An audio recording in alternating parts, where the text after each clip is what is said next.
Hi everyone, आज की इस वीडियो में हम पढ़ने वाले हैं fundamental cut set and fundamental circuit के बारे में। दोस्तों, ट्री एंड कट सेट का एक काफ़ी इम्पॉर्टेंट एक टॉपिक है और एग्ज़ाम में आता ही आता है, 4 मार्क्स के लिए आता है। तो मैं आज की इस वीडियो में इस प्रकार से आपको बताऊंगा, इस प्रकार से आपको पढ़ाऊंगा कि अगर आप इस वीडियो को एंड तक देख लेते हैं तो इस क्वेश्चन को आप सॉल्व कर पाएंगे। तो चलिए दोस्तों, वीडियो को शुरू करते हैं। उससे पहले रिक्वेस्ट है कि अगर वीडियो पसंद आए तो वीडियो को लाइक और चैनल को सब्सक्राइब जरूर करिएगा। आइए हम वीडियो को शुरू करते हैं। तो सबसे पहले हम देखेंगे फंडामेंटल कट सेट होता क्या है। सबसे पहले हम डिफिनेशन देखेंगे, उसके बाद हम प्रॉब्लम कैसे सॉल्व करना उस पर भी आएंगे।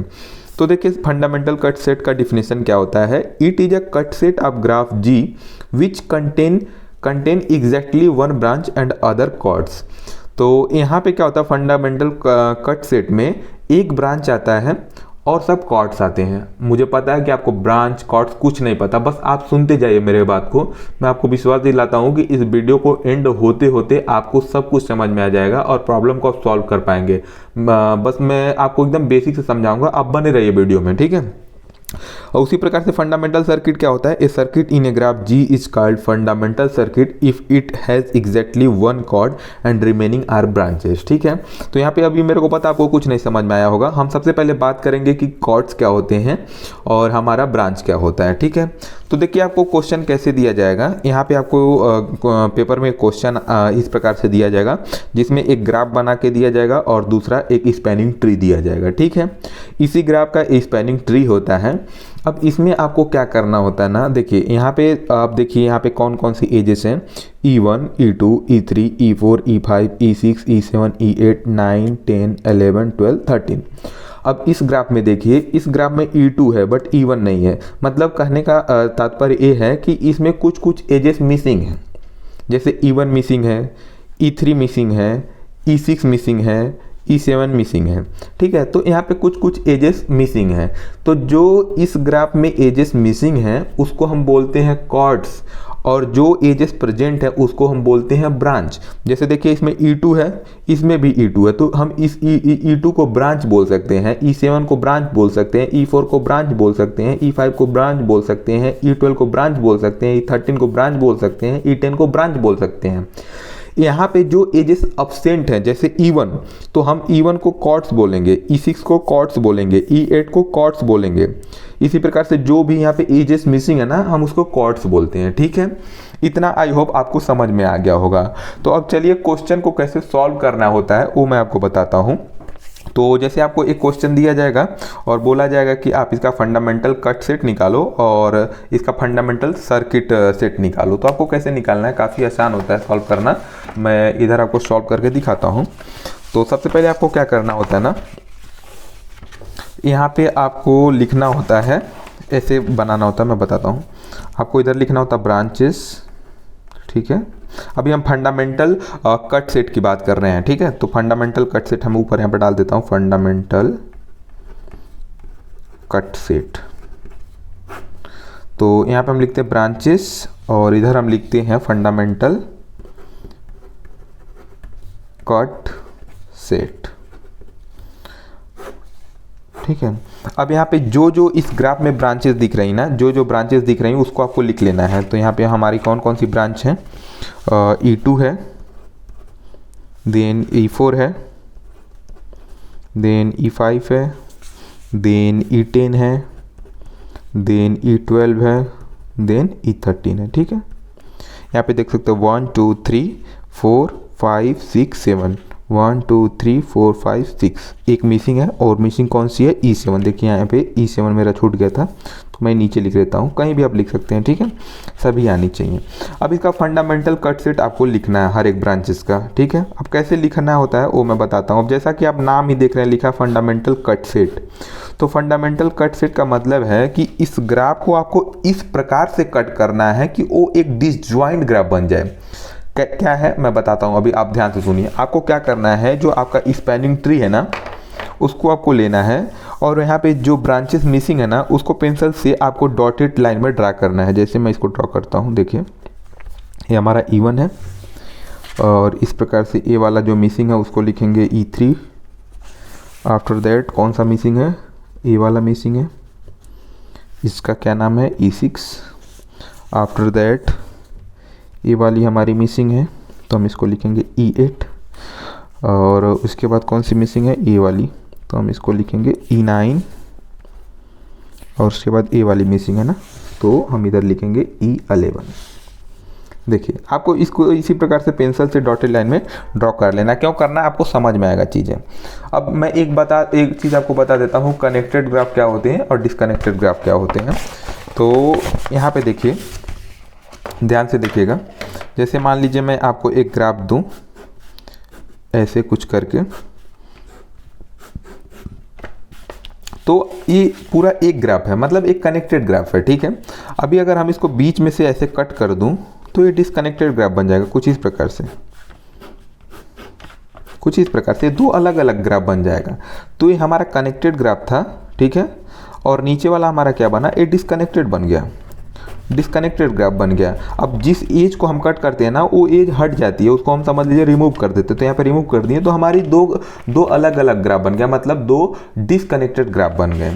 तो यही होता है डिसकनेक्टेड का मतलब। तो हमारा फंडामेंटल कट सेट जब हम लिखते हैं ना, तो हम यही ध्यान में रखते हैं। फंडामेंटल कट सेट जैसा देख सकते हो आप, नाम में ही बता रहा है कि हमको क्या करना है, ऐसे ही उस ग्राफ को कट करना है ताकि वो दो अलग अलग पार्ट में डिवाइड हो जाए, मतलब दो डिसकनेक्टेड ग्राफ में कन्वर्ट हो जाए।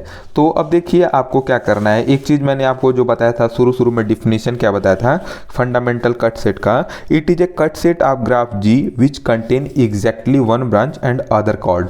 जब आप यहाँ पे सेट बनाओगे ना, तो उसमें केवल एक ब्रांचेस आने चाहिए और सब कॉर्ड्स आने चाहिए। अब कैसे करना वो देखो, जैसे देखिए यहाँ पे हमारा सबसे पहले क्या है, E2 है, ठीक है।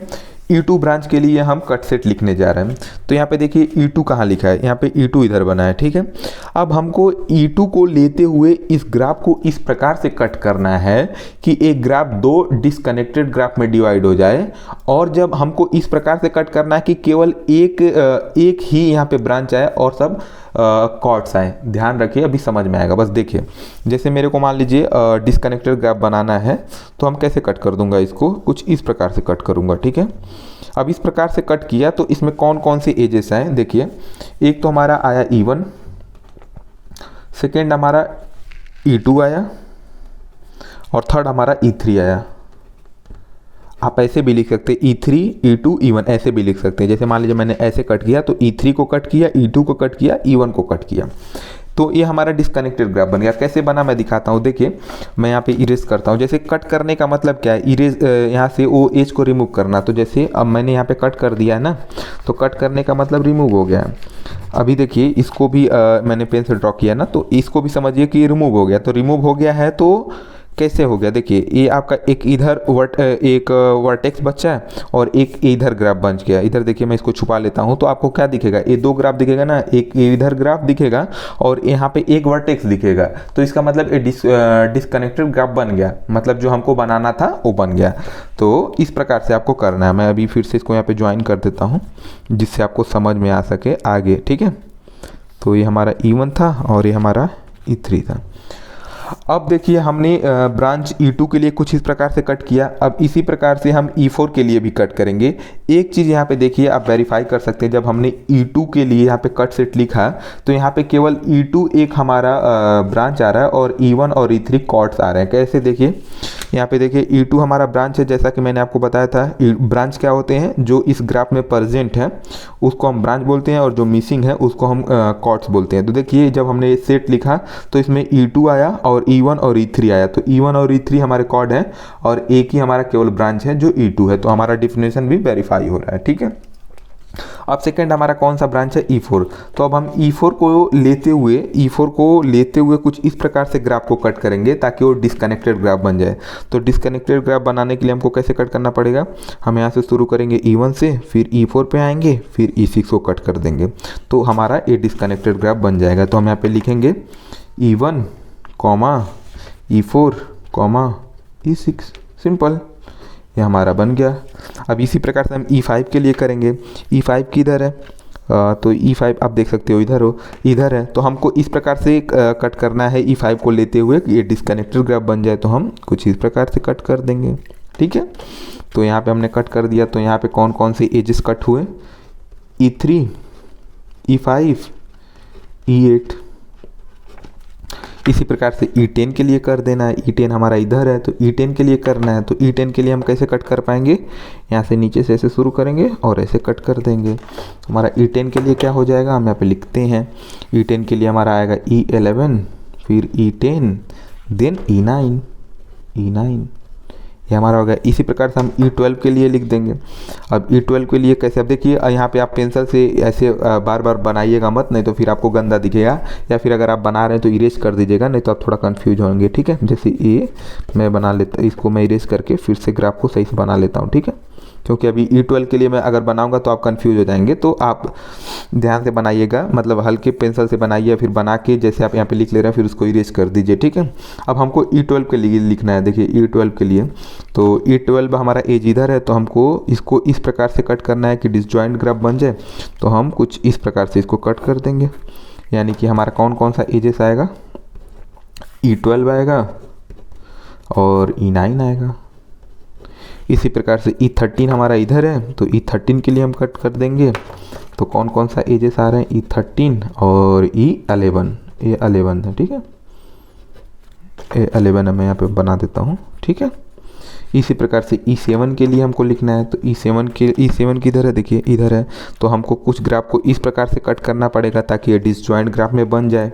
तो हम क्या क्या लिखेंगे, E8, देन E7 और देन हम कहाँ गए, E6 पे। तो बस सिंपल इस प्रकार से हमारा जो ये फंडामेंटल कट सेट है वो बन के तैयार हो गया। तो कुछ नहीं करना, आपको इसी प्रकार से करना है। अब हम देख लेते हैं फंडामेंटल सर्किट सेट कैसे बनाते हैं। अब यहाँ पे हम फंडामेंटल सर्किट जा रहे हैं लिखने, तो अब कैसे लिखना है। अब यहाँ पे देखिए हमको दो चीज़ें बनाना है, एक साइड कॉर्ड और एक साइड लिखना है फंडामेंटल सर्किट। ठीक है, तो अभी हमारे कॉर्ड कौन कौन से हैं, जैसा कि मैंने बताया था कि जो यहाँ पे एजेस मिसिंग होते हैं हम उनको कॉर्ड्स बोलते हैं। तो कौन कौन से हैं, देखिए E1 हुआ, हमारा E1 है, उसके बाद E3 है, आफ्टर दैट यहाँ पे E6 है, फिर E8 है, फिर E9 है, फिर E11 है। ठीक है, देख सकते हो आप, ये सब हमारे जो मिसिंग एजेस थे वही हमारे कॉर्ड्स हैं। ठीक है, तो बस ऐसे हमको यहाँ पे लिख लेना है। अब उसके बाद क्या करना है मैं आपको बताता हूँ। यहाँ पे देखिए, जैसे हमने देखा था कि फंडामेंटल कट सेट में एक ब्रांच आता है और सब कॉर्ड्स आते हैं, उसी प्रकार से फंडामेंटल सर्किट में एक कॉर्ड्स आता है, उसके अलावा सब ब्रांचेस आते हैं। ठीक है, तो यहाँ पे आपको एक चीज़ ध्यान रखना है, जैसा मैंने फिर बता दूं कि मैंने फंडामेंटल कट सेट में क्या बताया था कि हम लोग ऐसे ग्राफ को कट करते हैं कि वो डिसजॉइंट ग्राफ में कन्वर्ट हो जाए, मतलब दो अलग अलग ग्राफ में कन्वर्ट हो जाए। इसमें हम क्या करते हैं ना, ये जो कॉर्ड है ना, वो उस कॉर्ड को लेकर के हम एक ऐसा सर्किट बनाते हैं ताकि वो लूप बन जाए। कैसे बनता है समझिए, अभी मैं आपको बताता हूँ। जैसे देखिए यहाँ पे हमारा सबसे पहले कॉर्ड E1 है, तो हम यहाँ पे देखेंगे E1 किधर लिखा है, यहाँ पे E1 लिखा है। ठीक है, तो हम E1 को लेते हुए ना यहाँ पे एक सबसे छोटा जो लूप बन सकता है उसको हम बनाने की कोशिश करते हैं। तो जैसे देखिए हम कैसे जा सकते हैं, हम सबसे पहले यहाँ से स्टार्ट करेंगे, यहाँ से B से A से C, फिर C से B, यानी कि E1, E4, E2। तो ये हमारा एक लूप बन जाएगा। हमको यहाँ पे कोशिश करना होता है सबसे छोटा लूप बनाने का। ठीक है, तो लूप हमारा यहाँ पे बन रहा है, तो हम कैसे लिखेंगे देखिएगा, यहाँ पे हम ऐसे बनाएंगे। सबसे पहले हम शुरू कहाँ से कर रहे हैं, E1 से। हम लिखेंगे E1, उसके बाद क्या है, E4 आ रहा है, फिर उसके बाद क्या आ रहा है, E2 आ रहा है। सिंपल। अब देखिए हमने यहाँ पे डिफिनेशन क्या पढ़ा था फंडामेंटल सर्किट का, कि इसमें केवल एक कॉर्ड्स आने चाहिए और सब ब्रांचेस आने चाहिए। तो यहाँ पे देखिए हमारा जो E1 है क्या है, E1 हमारा कॉर्ड है, ठीक है। E4 क्या है, हमारा ब्रांच है, और E2 क्या है, हमारा ब्रांच है। इसका मतलब यहाँ पे हमारा जो डिफिनेशन है वो भी वेरीफाई हो रहा है कि केवल एक कॉर्ड आ रहे हैं और सब ब्रांचेस आ रहे हैं। ठीक है, तो E1 के लिए हमारा ये फंडामेंटल सर्किट हो गया। अब हमको E3 के लिए लिखना है, तो E3 के लिए कैसे लिखेंगे, यहाँ पे देखिए E3 कहाँ पे है, E3 इधर पे है। तो हम E3 को लेते हुए एक सबसे छोटा लूप बना लेते हैं। तो हमारा कौन से कैसे बनेगा, E3 then E5 then E2, एक हमारा क्लोज लूप बन जा रहा है। तो हम लिखेंगे यहाँ पे E3, E5, E2। ठीक है, इसी प्रकार से हमको E6 के लिए लिखना है। तो E6 इधर है, तो हम कैसे करेंगे, यहाँ पे E6 देन हम जाएंगे E10, आफ्टर दैट हम आ जाएंगे किधर, E7, आफ्टर दैट E4। समझ में आया आई थिंक। देखिए कैसे करना है, E6, देन इधर E10, देन यहाँ पे E7 और यहाँ पे E4। तो हम इसको लिख लेते हैं। चलिए यहाँ पे हम लिखते हैं E6, फिर E10, E10 है, E10 छोटा वाला, ठीक है। उसके बाद E7 और उसके बाद E4, ठीक है। अब जैसे मान लीजिए, आई होप कि आपके दिमाग में कुछ और भी डाउट आ रहे होंगे। जैसे आप सोच रहे होंगे कि हम इसको कैसे नहीं ले सकते। जैसे आप मान लीजिए आपके दिमाग में आ रहा होगा कि हम इसको ले लें ऐसे E6, then E12, then E10। तो यहाँ पे देखिए सर्किट में क्या होता है, जिस वर्टेक्स से आप शुरू करते हैं ना, आपको उसी वर्टेक्स पे एंड करना होता है। जहाँ पे आप लूप जहाँ बनता है ना, लूप का मतलब ही है कि जिस वर्टेक्स से आप शुरू कर रहे हो उसी वर्टेक्स पे आप अगर फिर से पहुँच जा रहे हो तो लूप बन रहा है। तो अगर आपके दिमाग में ये आ रहा है कि हम यहाँ से चलेंगे फिर इधर आ जाएंगे फिर ऐसे करके इधर जाएंगे, तो वो सब गलत है भाई साहब। यहाँ से अगर आप जा रहे हो तो कैसे बन रहा है, नहीं बन पा रहा है। इसी प्रकार से आप देखिए, आप सोचिए अपने हिसाब से कि अगर आपको लग रहा है कुछ कि ये हो सकता है, तो देखिए वो नहीं हो पाएगा। एक ही यहाँ पे लूप मिलेगा, यहाँ से E6 पे E6 वाला, after that E10, then E7, then E4, ठीक है। तो हमने लिखा। अब E8 के लिए देखिए, E8 किधर है, E8 इधर है। तो E8 के लिए हम कैसे बनाएंगे, हम E8 से यहाँ पे आ जाएंगे, फिर हम E7, फिर E5, मतलब D से E गए, E से C गए, C से फिर D गए, तो हमारा सर्किट बन गया। तो हम एजेस लिख देंगे कैसे, E8, E7, E5, ठीक है। तो हमारा एक सर्किट बन के तैयार हो गया। अब हमारा E9 के लिए लिखना है। तो E9 किधर है, देखिए इधर है। तो E9 के लिए हम कैसे चलेंगे, हम H से शुरू करेंगे, E पे आएंगे, फिर G पे जाएंगे, फिर H पे चले जाएंगे, सिंपल। यहाँ पे देख सकते हैं हमारी चीज़ भी वेरीफाई हो रही कि केवल एक कॉर्ड आ रहा है और सब ब्रांच आ रहे हैं।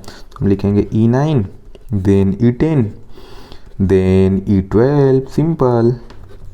देखिए चीज़ें आसान हैं, बस आप एक दो बार प्रैक्टिस कीजिए, हो जाएगा। अब E11 के लिए हम देखेंगे, E11 इधर है, तो हम कहाँ से शुरू करेंगे, E11, उसके बाद हम चलेंगे E13, और उसके बाद हम क्या करेंगे, E10 पे आ जाएंगे, सिंपल। अब यहाँ से E10 पे देखिए हम E से शुरू किए थे, यहाँ पे देखिए E से हम F गए, F से G गए, फिर G से F चले हैं। तो सिंपली यहाँ पे हम लोग बना लिए हैं। तो आई होप कि आपको समझ में आया होगा। एक बार मैं फिर से यहाँ पे क्विक रिवीजन दे देता हूँ इसका। सबसे पहले हमको क्या करना है, हमको कॉर्ड्स लिख लेने हैं। E1, E3, E6, E8, E9, E11 हमने लिख लिया। अब उसके रिगार्डिंग हमको यहाँ पे एक सेट बनाना है। जैसे E1 के लिए अगर हमको बनाना है तो हम क्या करेंगे, हम आएंगे यहाँ पे देखेंगे E1 कॉर्ड किधर है, E1 कॉर्ड इधर है। तो हम शुरू करेंगे। शुरू कैसे करेंगे, ध्यान में हम क्या रखेंगे, हम ध्यान में ही रखेंगे कि जब हम यहाँ पे फंडामेंटल सर्किट निकालते हैं तो वहाँ पे लूप बनाते हैं। लूप का मतलब क्या होता है, जिस पॉइंट से हम शुरू करते हैं उसी पॉइंट पे हमको आना होता है। तो सिंपली जैसे हम B से शुरू कर रहे हैं तो B से A गए, फिर A से C आए, C से B आए। तो इसमें हमको वर्टेक्स नहीं लिखना होता, मतलब B A C नहीं लिखना होता, हमको लिखना होता है एजेस। तो एजेस कौन कौन से आए हैं, तो जब B से A गए तो हमारा E1 एज आया, A से C गए तो E4 आया, C से B गए तो E2 आया। तो हम लिखें E1 E4 E2, यहाँ पे देख सकते हो। इसी प्रकार से E3 के लिए अगर हम लिखें तो यहाँ पे देखें हम B से शुरू किए, B फिर D पे आए, D से C, C से B, हमारा लूप बन गया। मतलब E3 E5 E2, E3 E5 E2। उसी प्रकार से E6 के लिए लिखेंगे तो हम A से शुरू कर रहे हैं, फिर G पे जा रहे हैं, फिर E पे आ रहे हैं, फिर C पे आ रहे हैं, फिर A पे, मतलब जहाँ से शुरू किए थे वहाँ पे आ गए। मतलब हमारा लूप बन गया। मतलब हमको अब एज A ले लेना है, यानी कि E6, E10, E7, E4, simple. तो वही हमने लिखा। इसी प्रकार से आई होप आप सभी के लिए लिख सकते हो। इस प्रकार से हम फंडामेंटल कट सेट को भी एक बार रिवाइज कर ले रहे हैं। कैसे है देखिए ना, यहाँ पे सबसे पहले हम फंडामेंटल कट सेट में क्या लेते हैं, ब्रांचेस। तो यहाँ पे हम ब्रांचेस लिख लेंगे, इधर हम लिखेंगे फंडामेंटल कट सेट। अब देखिए हमारे ब्रांचेस कौन कौन से हैं जो यहाँ पे दिख रहे हैं, वो हमारे ब्रांचेस हैं E2, E4, E5, E7, E10, E12, E13, जिसको मैंने लिख रखा है। अब E2 के लिए हम शुरू करेंगे। तो हमने क्या पढ़ा है कि हमको जब फंडामेंटल कट सेट लिखना होता है तो हम कुछ इस प्रकार से ग्राफ को कट करते हैं ताकि वो दो ग्राफ में डिवाइड हो जाए, यानी कि डिस्कनेक्टेड ग्राफ बन जाए। तो हम E2 को लेते हुए कुछ इस प्रकार से करेंगे। तो हमारा E2 किधर है, हमारा E2 इधर है। तो हम E2 को लेते हुए इस ग्राफ को कट करेंगे। तो कैसे इस ग्राफ को कट करेंगे, इस ग्राफ को हम कुछ इस प्रकार से कट करेंगे तो कौन कौन सी एजेस कट हो रही हैं, E3, E2, E1। तो यहाँ पे E3, E2, E1 हमने लिख दिया। इसी प्रकार से अगर हम E4 के लिए देखें तो E4 हमारा इधर है। E4 को अगर हमको कट करना है तो हम इस प्रकार से कट करेंगे। कौन कौन सी एजेस आएंगे, E1 आएगा, E4 आएगा, E6 आएगा, सिंपल। उसी प्रकार से हमको E5 के लिए अगर लिखना है तो E5 किधर है, E5 इधर है, तो हमको ऐसे कट करना होगा। तो कौन कौन से आएंगे, E3 आएगा, E5 आएगा, E8 आएगा, सिंपल। तो इस प्रकार से आपको कर लेना है क्वेश्चन को सॉल्व। आई होप कि आपको वीडियो अच्छी लगी होगी। प्लीज़ वीडियो को लाइक और चैनल को सब्सक्राइब करिएगा दोस्तों।